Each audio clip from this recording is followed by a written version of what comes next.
Hello guys, आज मैं आपको एक ऐसे क्रांतिकारी सेठ रामदास जी गुडवाले के बारे में बताऊंगी जिनके पास इतना सोना चांदी था कि उसकी दीवार से रोक सकते थे गंगा जी के पानी को।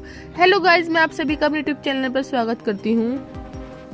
सेठ रामदास जी गुडवाले सन 1857 के महान क्रांतिकारी दानवीर, जिन्हें फांसी पर चढ़ाने से पहले अंग्रेजों ने उन पर शिकारी कुत्ते छोड़े, जिन्होंने जीवित ही उनके शरीर को नोच खाया। सेठ रामदास जी गुडवाला दिल्ली के अरबपति सेठ और बैंकर थे। अंतिम मुगल बादशाह बहादुर शाह जफर के गहरे दोस्त थे। इनका जन्म दिल्ली में एक अग्रवाल परिवार में हुआ था। इनके परिवार ने दिल्ली में पहले कपड़े की मिल की स्थापना की थी। उनकी अमीरी की एक कहावत थी, रामदास जी गुडवाले के पास इतना सोना चांदी जवाहरात है कि उनकी दीवारों से वो गंगा जी का पानी भी रोक सकते थे।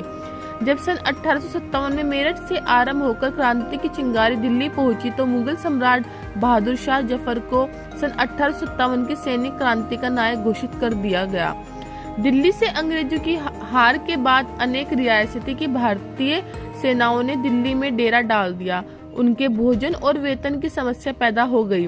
बादशाह का खजाना खाली था। फिर एक दिन बादशाह ने अपनी रानियों के गहने मंत्रियों के सामने रख दिए।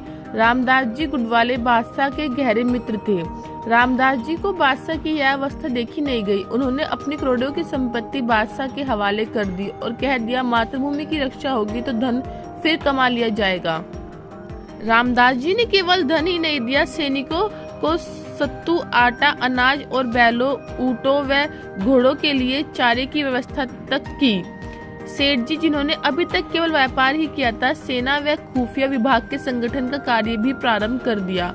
उनके संगठन की शक्ति को देखकर अंग्रेज सेनापति भी हैरान हो गए। सारे उत्तर भारत में सेठ जी ने जासूसों का जाल बिछा दिया। अनेक सैनिक छावनियों से गुप्त संपर्क किया। उन्होंने भीतर ही भीतर एक शक्तिशाली सेना व गुप्तचर संगठन का निर्माण किया। देश के कोने कोने में गुप्तचर भेजे व छोटे से छोटे मनसबदार और राजाओं से प्रार्थना की। इस संकट काल में बहादुर शाह जफर की मदद कर देश को स्वतंत्र करवाने का बेमिसाल प्रयास किया। रामदास जी की इस प्रकार की क्रांतिकारी गतिविधियों से अंग्रेज शासन में अधिकारी बहुत परेशान होने लगे। कुछ कारणों से दिल्ली पर अंग्रेजों का पुनः कब्जा होने लगा। दुखी होकर फिर एक दिन सेठ जी ने चांदनी चौक की दुकानों के आगे जगह जगह जहर मिश्रित शराब की बोतलों की पेटियां रखवा दी। अंग्रेज सेना उनसे प्यास बुझा दी और वहीं लेट जाती है। अंग्रेजों को समझ आ गया कि भारत पे शासन करना है तो रामदास जी का अंत बहुत जरूरी है। सेठ रामदास जी गुडवाले को धोखे से पकड़ लिया गया और जिस तरह से मारा गया वो तो क्रूरता की जीती जागती मिसाल है। पहले उन्हें रस्सियों से खंबे में बांधा गया, फिर उन पर शिकारी कुत्ते छुड़वाए गए और उसके बाद उन्हें उसी अधमरी अवस्था में दिल्ली के चांदनी चौक की कोतवाली के सामने फांसी पर लटका दिया गया। सुप्रसिद्ध इतिहासकार ताराचंद ने अपनी पुस्तक हिस्ट्री ऑफ फ्रीडम मूवमेंट में लिखा है, सेठ रामदास गुडवाल उत्तर भारत के सबसे धनी सेठ थे। अंग्रेजों के विचार से उनके पास असंख्य मोती, हीरे व जेवरात व अकूत संपत्ति थी।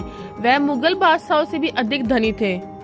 यूरोप के बाजारों में भी उनकी अमीरी की चर्चा होती थी, लेकिन भारत के इतिहास में उनका जो नाम है वो उनकी अतुलनीय संपत्ति की वजह से नहीं, बल्कि स्वतंत्रता संग्राम में अपना सर्वश्रेष्ठ न्यौछावर करने की वजह से है, जिसे आज बहुत ही कम लोग जानते हैं। इतिहास के पन्नों में कहा है ये नाम, सेठ रामदास जी गुडवाले सन 1857 के महान क्रांतिकारी दानवीर, जिन्हें फांसी पर चढ़ाने से पहले अंग्रेजों ने उन पर शिकारी कुत्ते छोड़े, जिन्होंने जीवित ही उनके शरीर को नोच खाया।